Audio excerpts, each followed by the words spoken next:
Jake, like, you have made the most of your opportunity. I mean, you've been balling the last few weeks, but the first couple years of your career, I mean, you're an undrafted guy, and this is coming off of an incredible college career, breaking records at University of Washington, a great high school career, breaking records at Folsom High School in Sacktown, but then, bouncing around practice squads, the waiver wire, being a backup quarterback for your first couple of years. You had kind of, felt the top and a lot of success, and then maybe it hit the figurative bottom of the first couple of years, but you kept going. And now you've gotten your opportunity and you're making the most of it. And I'm curious, with those couple of years when you did hit that adversity, what kept you going? What kept you being like, yeah, I'm going to keep pushing, I'm going to keep doing the things that need to be done behind the scenes, et cetera?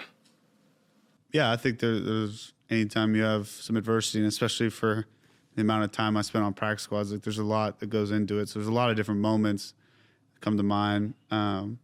First one is I remember one of the first things Kirk Cousins said to me as a rookie is like, hey, you got to have a 10-year time horizon, which is completely different than like most people would think. Like you think NFL career, if you play 3 years in the NFL, like you're in the top % of NFL players. Yeah. And so it was a unique perspective. And I think he really said that because of the position. Like if you're playing your best ball as a quarterback at 23 versus 27, like there's so much that happens and so many reps you can see just in practice.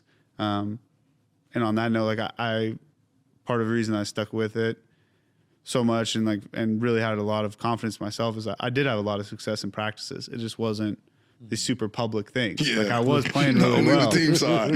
And so in Minnesota, I had a lot of positive people. Like Gary Kubiak was there my first 2 years, and Hall of Fame coach in my opinion. He would always give me a little like, hey man, you can do this. Like you're good enough. Yeah. And so you had that, and then I think at the last big part of going through all that was. I know my dad has always kind of mentioned this, like, certain players that maybe something happens or whatever, but he said, when you get to my age, he's 54. It's like, when you get to my age, different guys, like different things happen throughout your life, right? Like people are going to hit adversity and some people are going to have, things fall their way. But at the end of the day, like you could have this whole narrative to everybody else, but when you like wake up in the morning and look in the mirror, you're going to know like, all right, like I worked as hard as I could. And maybe it worked out, maybe it didn't, but I did everything I possibly could to maximize and fulfill my potential. Like we all have different potential. My potential as a D lineman, dog shit.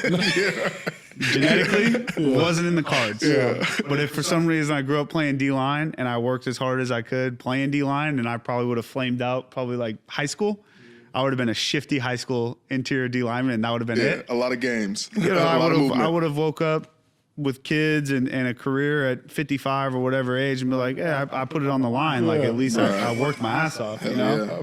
Luckily I didn't pick interior D-line or O-line and picked quarterback. And so I just, every single off season and every week during the season, every chance I had, I was trying to make the most of practice reps and checking different boxes of making sure I'm getting better while also providing some value to the team.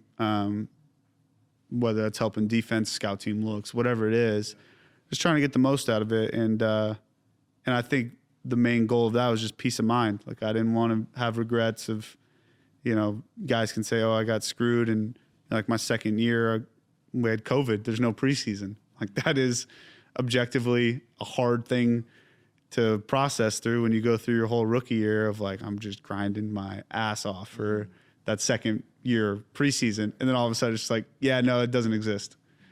And so it's just really wanting to have that peace of mind of like, I put everything I have into this. Yeah.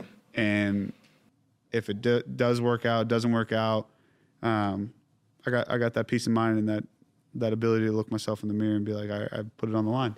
That's real. Yeah. That's real. I like that.